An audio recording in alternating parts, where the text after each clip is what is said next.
You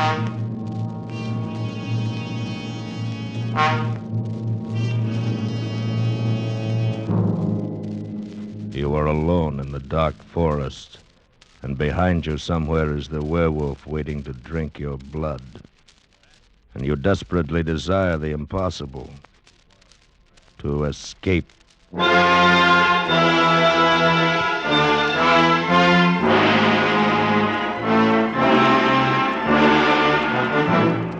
Escape, produced and directed by William N. Robeson, and carefully plotted to free you from the four walls of today for a half hour of high adventure.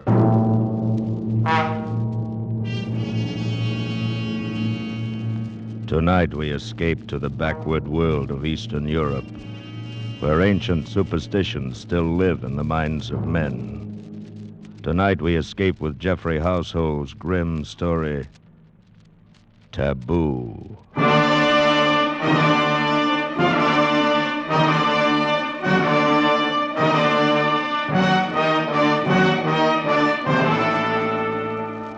Among semi-civilized peoples, there has always been widespread belief in werewolves, those fantastic creatures supposedly able to turn from man or woman into wolf and back again at will.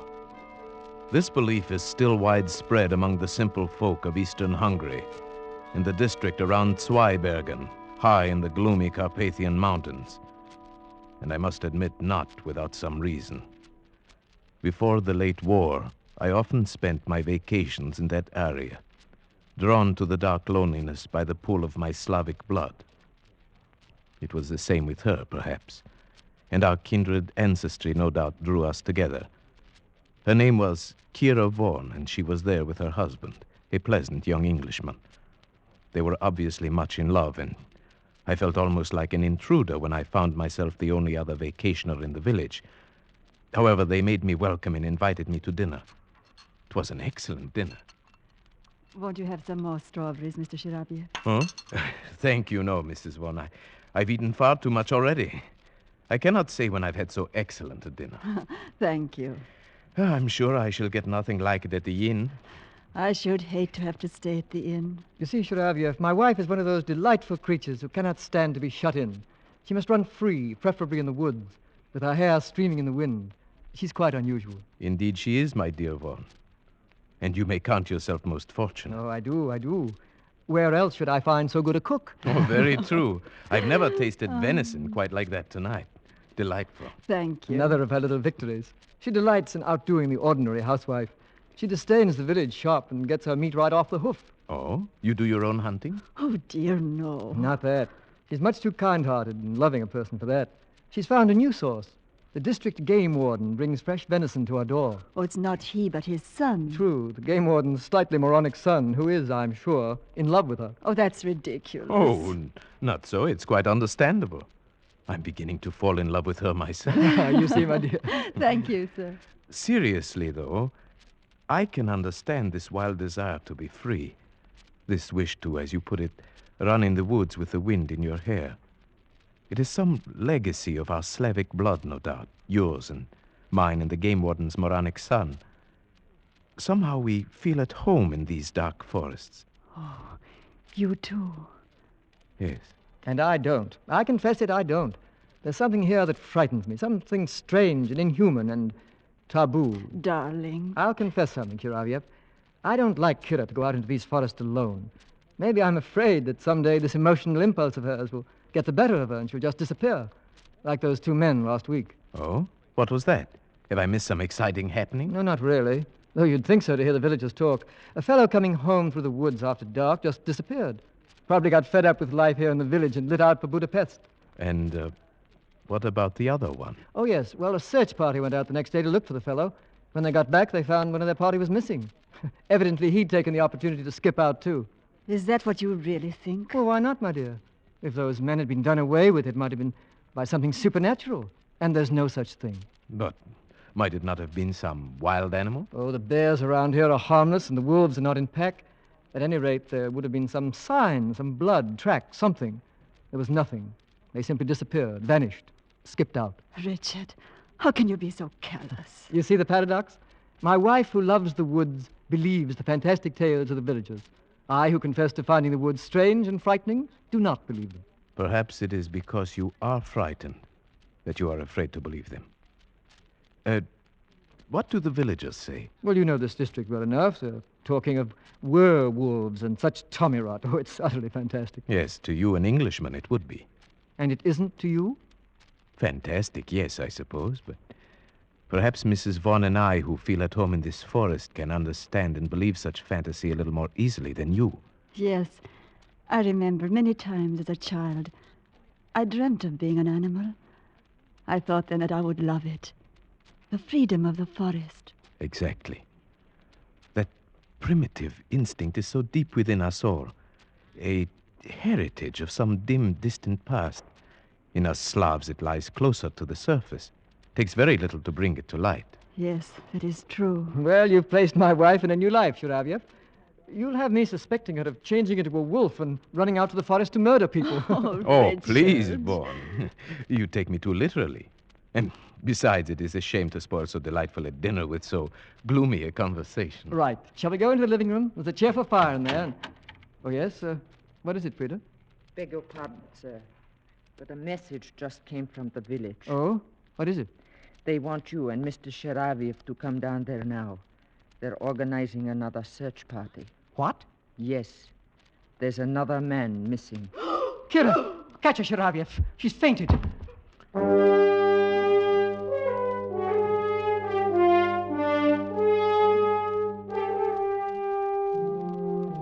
It was only then I realized that these people were under a terrible tension. I was to learn very quickly that the whole village shared it. Every able-bodied man in the district was at the inn when we arrived. The magistrate explained the situation. The grocer. He went into the forest late this afternoon hoping to bag a blackcock for his supper.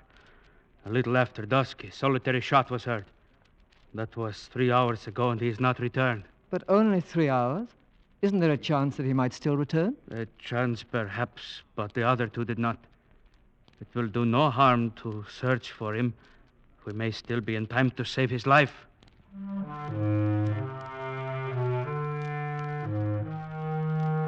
We searched most of the night, and then next morning, Vaughn and I went out again. We climbed to my favorite spot for hunting blackcock, then followed the trail down to the village, the trail the missing grocer would have taken. I was beginning to be a little exasperated at Vaughn. He seemed to be so casual and uninterested, as if he were convinced that this one, too, had merely skipped out. But I underestimated him. He was a skilled tracker, and suddenly he did show some interest. Wait a minute. Someone has turned aside from the path here. Hmm? He was in a hurry. I wonder why. I think you are right. There are some broken branches. Why? Why here? It's hardly likely anyone would go plunging into that thicket unless he had a reason. Wait. See that big white rock behind the thicket? When you're being followed, it's comforting to have a clear space around you. You'd feel safe up on top of that rock with a gun in your hands, if you got there in time. You may be right. Let's go up. Righto. We forced our way through the underbrush to the rock. It was 30 feet high on the downslope side, and a hot spring at the foot of it bubbled out of a cavity scarcely 2 feet wide. We made our way up to the slope, around it, and came out on top. There was nothing there except for some ivy in the cracks, and one small, stunted tree. Aha! Look at that. Where? The tree. The entire base has been shattered by a charge at close quarters. Perhaps that was the shot that was heard. Oh, you're right, it must be. They say there is always a tree between you and it. What do you mean, it? The werewolf. Well, this must have been a baby one then. That mark is only 6 inches off the ground. No. I think the man's gun went off as he fell. Perhaps he was followed too close as he scrambled up. About here would be where his body would have fallen. Do you see anything? I don't. No blood stain. Yeah, wait. Look here.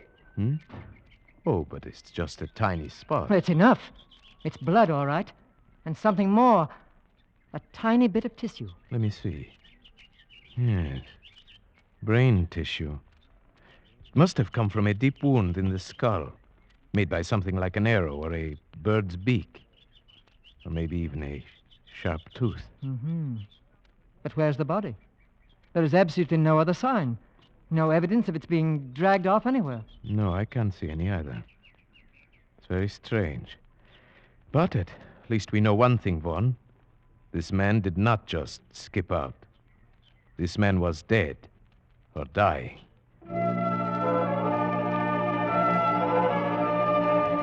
When we brought our information back, the excitement of the village mounted. The peasants crossed themselves, and at the inn, the old tales were being told. That's old Weiss, the game warden, talking now. And Josef Weiss, his son, beside him. The moronic son? Yes, the old man is a character, too. Listen. The biggest one my grandfather had seen, and it followed him in the forest.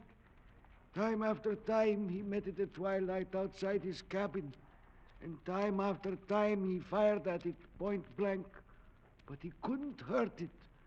Then he pounded a silver penga and loaded his gun with it. One shot and the wolf disappeared. But next day, they found Heinrich the cobbler dying in his house with a beaten silver coin in his belly. Oh, Fools! You believe such stupid talk. Joseph! My grandfather used to tell the same story. Only when he told it, it happened to his grandfather. Anyone can see it didn't happen at all. Such things can't happen. Joseph, you call your father a liar? I do. Well, far from being a moron, Joseph seems to have more sense than the others. Perhaps. Joseph, you're not afraid of this werewolf, then, eh? I? No. Why not? The whole village is frightened. I'm used to walking alone in the woods at night. You've got to be a part of the forest, then you'll not be afraid of it. You do believe in werewolves, then, eh? I don't say a man can turn into a wolf, no. But I can understand why he'd want to. Your theory again, Sharavyev. Yes. I think I understand that too, Joseph. But what does it feel like? It feels as if the woods had got under your skin, and you want to walk wild and crouch at the knees. Yes. I think he's perfectly right. And you explain it by some primitive urge? Possibly. There may be many reasons. Physical hunger could be one. We sometimes forget that man was once a fleet-footed hunting animal with all the necessary instincts. Hunger? Yes, we all know about that. About what it can do to a man. I've been trapped in a cliff for 5 days, I know. None of you have suffered hunger as we did in the prison camp during the war. None of you knows what it is to eat. Joseph, let's not talk about it. He gets so upset remembering. Well, we'll have to go on searching for the body and for the werewolf. You'll not find it. Not until you arm yourselves with silver bullets. Perhaps it is gone now, whatever it is. The search parties may have frightened it away. It wasn't frightened by the first search party. It simply took one of them. Now it is still here. And it will strike again. You may be sure of that.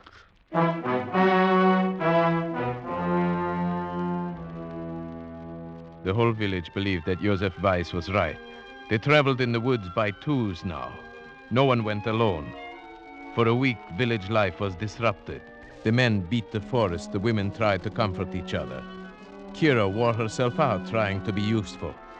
The village women could not help loving her. But there was something else. Something strange. One day I spoke to Frida, the maid, about it. Yes, she is a strange one, Mr. Shariviev. Even I have seen her going out to walk alone in the woods at twilight. The women in the village think she is possessed. What do you mean, possessed? I hesitate to say, sir. Come, tell me. They are beginning to say sometimes the werewolf can be a woman.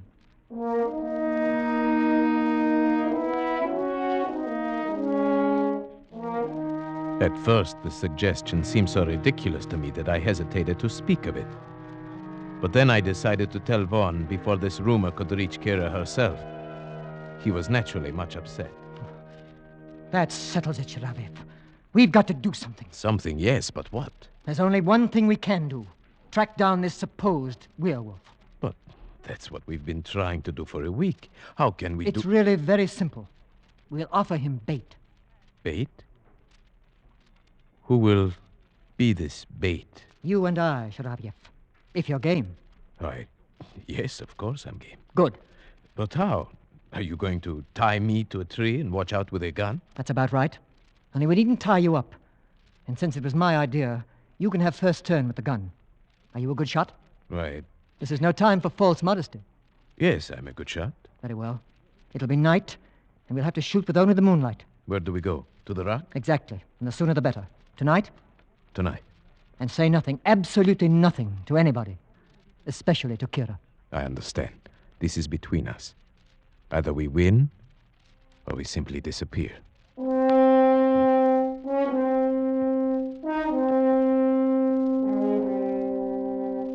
It was difficult getting away without telling Kira what we were going to do. She seemed to sense that something was wrong, and she sat staring after us with strange, angry eyes. In the village, Vaughn and I parted and made our ways to the rock separately. I reached there first and settled myself on top of the rock, almost covered by the ivy, the gun across my knees. Presently, Vaughn appeared on the path, and I gave the signal that I was there and ready.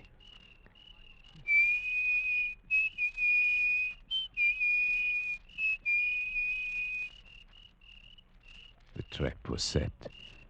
In the eerie stillness of the dark forest, we waited. Vaughn paced slowly on the path. I kept the gun sight trained a yard in back of him as he walked. Minutes passed in silence. Hours went by. Nothing happened. It was almost midnight, the end of our vigil. Vaughn waved his hand and started off down the trail. He would go fast in case he was followed, taking a shortcut down an old timber slide. He'd be in the village in 10 minutes. I was to follow presently. And then suddenly I got an intense feeling of dread. I was alone on the rock.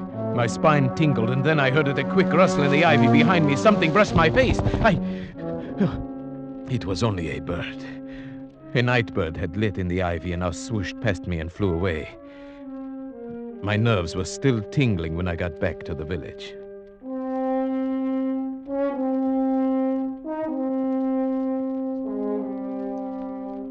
Next day, when I went to see Vaughn, he gave me a warning glance. Kira was suspicious. I could see the question in her eyes when she greeted me. So, here is the other culprit. Which of you is most to blame for keeping such late hours? Why, I'm supposed to keep peace in the family. I should say it is I. No, you can't get him off that easily. I'm the only culprit, my dear. You see, I've never hunted deer at night. I asked Sharavyev to help me. I suppose you shoot the poor things while they sleep. Oh, no, while they're having their dinner, if possible. You're cruel and heartless, both of you. Oh, it's no use letting her start an argument, Sharavyev. I'll go get us a drink. Oh, yes, thank you. I'd like that. Why do you look at me like that? Was the hunting good last night? No, not very. We didn't get anything, as you see. I'm afraid you'll still have to depend upon Joseph for your venison. Where did you hunt? Why, simply in the forest. Nowhere in particular. You're not telling me the truth, are you? My dear, I don't know what you're thinking, but I assure you... Oh, never mind. I suppose it is best I don't know. But take care of him, please. Of course I will. If anything should happen to him. But what could happen? You know. You understand these things.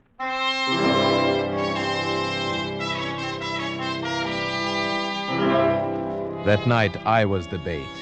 And I confess, walking there on the moonlit path, the dense undergrowth pressing close on both sides, the forest all around me, that I felt a strange terror. But nothing happened. Once a bear ambled across the path, paused, sniffed, and disappeared into the brush. Then a little later, I thought I saw a flicker of white in the clearing below, but it never reappeared, and I decided it must have been a ripple of grass in the moonlight. At midnight, we returned to the village, and I was beginning to wonder if our trap would ever be sprung. We must keep on, Sharavyev. I have a feeling that Tomorrow night, perhaps, or the next night. I'm game as long as you are, but so far we've only lost sleep. I've got to keep on. Have you forgotten about Kira? The things they're saying about her? No, of course not, but surely these people would not do anything to her? It's not that. It's what it might do to her spirit if she were to hear those insane rumors. She's so sensitive. I don't like to think about it. Then, shall we go out again tomorrow night? Yes. You must come to dinner, though, first. Weiss is bringing down more venison. Kira will want you to come. All right. Till tomorrow night, then.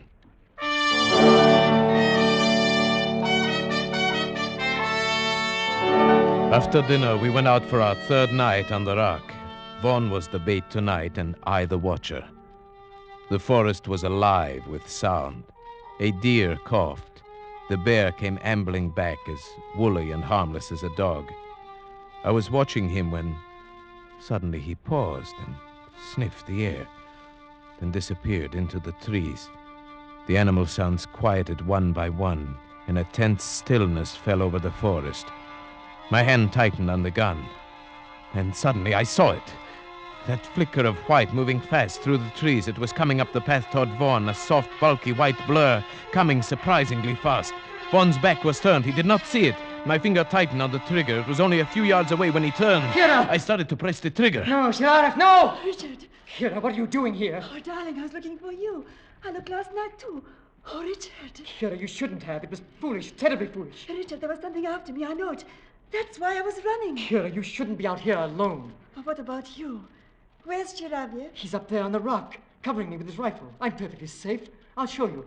I'll hold out my handkerchief like this. Now, Chiraviev, put a hole in that.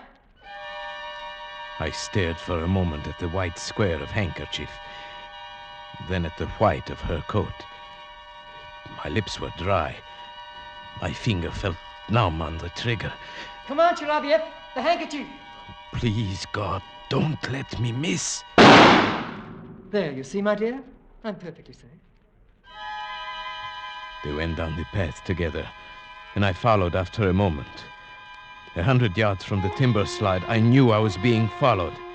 Even before I heard something in the brush behind me, I stopped and turned around.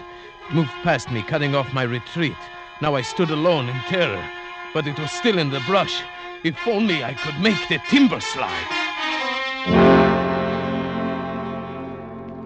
I got down safely. I went straight to Vaughn. He came out of the house to talk to me. I told him what had happened. His reaction surprised me. Shiraviev, I'm sorry I had to leave you up there to face it alone, but I had to bring her down. Of course, I know that. And you must believe this. She never left me. We came down together, arm in arm. We came straight down. You must believe that. But of course, why should I think differently? Then you must realize, whoever it was up there in the brush following you, it couldn't have been Kira. Good heavens, Vaughn. Do you think I believe that preposterous story? Well, didn't you? Even up there on the rock, when you hesitated about firing at the handkerchief, didn't you believe it might be Kira? No. Why, no, of course not. But I did. Vaughn knew my thoughts almost better than I knew them myself. Yes, that was why my lips were dry and my finger numb when I pressed the trigger. I had refused to admit it even to myself. And now was I sure, even now. That night, Vaughn was excited. We're going to get it tonight. After last night, it'll be there waiting for us. Yes, I think you are right. But if you are, we wouldn't want anyone else to come walking in on us. It might cause confusion. Don't worry. Kira has promised to stay at home. She says we're doing our duty and she won't interfere. Do you think this is our duty? No. Neither do I. I never feel that anything I enjoy can be my duty. And now, I really enjoy this. Tonight, I'd like to be the bait. No, it's my turn. I won't give it up. Besides, if it's the revenge you want, you have the gun. That's so. All right, then. Tonight, you'll be the bait. That night, for the first time, I regretted ever getting into this mess. As I paced up and down the path, my nervousness grew. Tonight, it would surely come. I felt it. But would Vaughn shoot straight and quick enough? The hours went by. Clouds kept scudding over the moon, leaving me in deep darkness for minutes at a time. I was really beginning to be frightened. Then a fraction of a second before it happened, I knew it was coming. There was a hot breath on my neck, a crushing weight on my shoulder, something hard against my skull, and the crack of Von's rifle. Von! Shiravyev, are you all right? Yes, I think so. What was it? A man, a winged. Come on. I'm going in after him. All right, I'm coming. Von, where did he go? I can hardly believe it. But he went right into this hot spring under the rock. But there's hardly opening enough for a rabbit. He went under the water. Come on. Wait, Von, I'm coming with you. We plunged into the spring, wriggling our way forward, not knowing what to expect. Von held the rifle high above the water, but there wasn't room enough for our heads. We had to hold our breath and plunge forward. Luckily, it was only a few feet. I emerged and took a breath. Then I heard Von fire. Ah, got him. Where? Shine the flashlight. There, at the other side of the cave. Yes. Who would have thought there would be a cave here? Or that anyone could have gotten through that spring. It was a perfect hiding place. Yes, but it does him no good now. Turn him over. Let's see who our werewolf is. Yes. Why? It's Weiss. Joseph Weiss, the game warden's son. Well, why didn't we think of that? We all knew he was not quite sane. More than that, he almost told us. Remember, he said, I do not believe a man can turn himself into a wolf. But I know why he'd want to. Yes, and he described the feeling to walk wild and crouch at the knees. He knew that feeling. He knew it too well.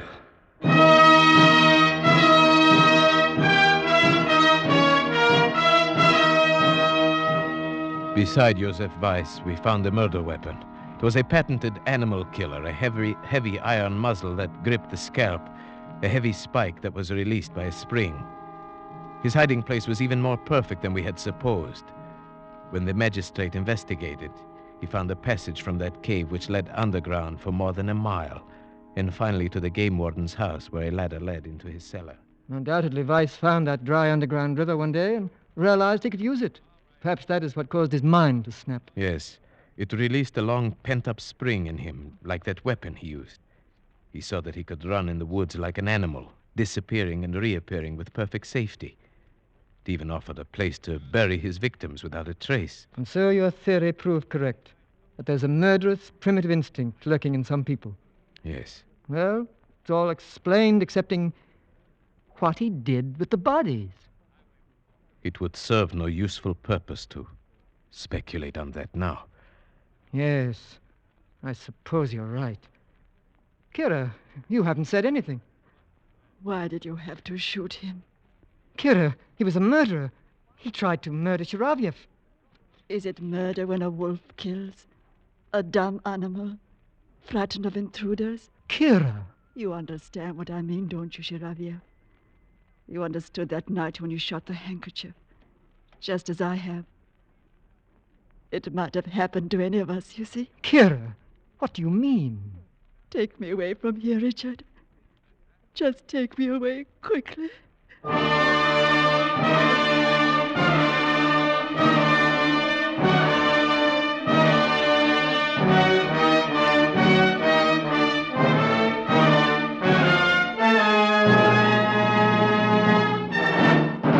Escape is produced and directed by William N. Robeson, and tonight brought you Taboo by Jeffrey Household, adapted for radio by John Dunkel with Paul Frees as Shiravyev, Marta Mitrovich as Kira, and Morgan Farley as Vaughn.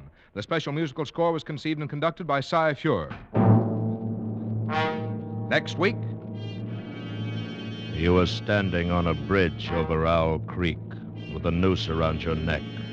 You have only a few seconds left to live. A few seconds left to plan your escape. Next week, we escape with Ambrose Bierce's famous story, An Occurrence at Owl Creek Bridge. Good night, then, until the same time next week when we again offer you Escape.